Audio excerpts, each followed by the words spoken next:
มาจากอ่างเก็บน้ำมันต่างตามคนต่างตอนนี้ถ่ายตอนกลับเนี่ยก็ยังไปถ่ายกับเจ้าตึกป่าหรืออ่างเก็บน้ำมันต่างตอนนี้ถ่ายตอน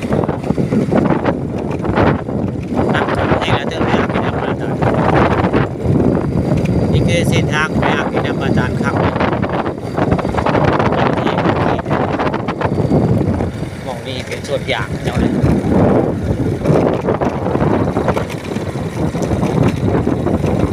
นี่ก็คือเส้นทางมาจากอ่างเก็บน้ำมันต่างอำเภอเต่างอยเราเริ่มจะไปถ่ายเจ้าตึกวากับบัวลายได้ค่ำแล้วก็เจ้ามาแล้วส่วนมากก็เจ้าก็มาแล้วไปตอนค่ำก็เลยบัวได้ภาพบนตึกเอลายไปได้นี่คือทางมาจากบรรดาทางสิทธิ์มาจากบรรดาไปอ่างเก็บน้ำบรรดานี่คือเส้นทางเจ้าที่คนขีดไว้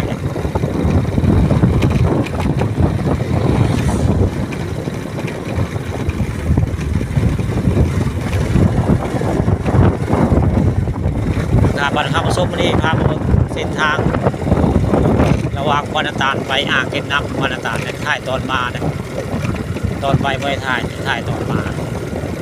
ไปทางหนึ่งมาทางหนึ่งเดี๋ยวมาดิ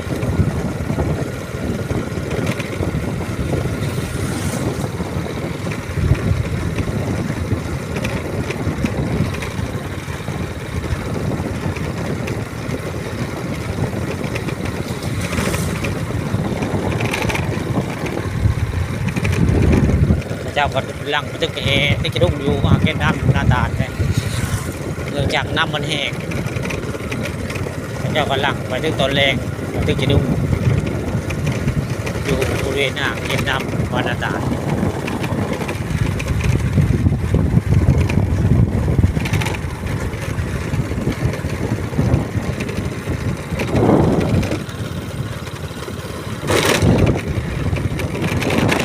เส้นทางเส้นเมืองบรรดาเลย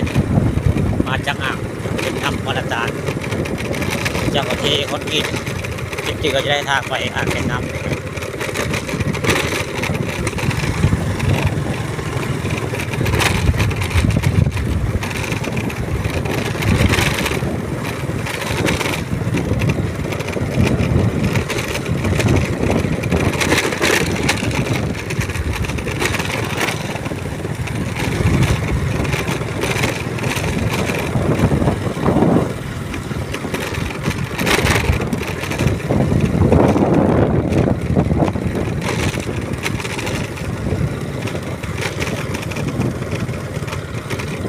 ตอนนี้พอดหัวยางเลยหัวยางที่เจ้า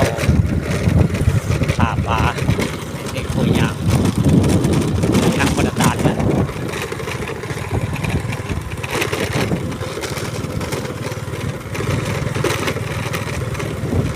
วันนี้พามาชมเส้นทางไปอ่างเก็บน้ำบรรดาเนี่ยนี่คือเส้นทางไปบริเวณอ่างเก็บน้ำบรรดา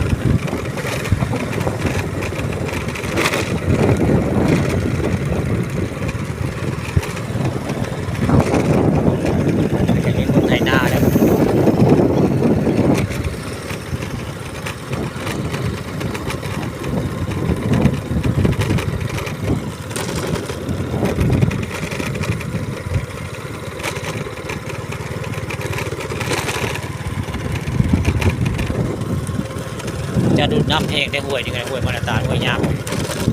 โดยจากคนโบต้เขาจะดูดน้ำเสนาเลยคือว่าแห้งเดียว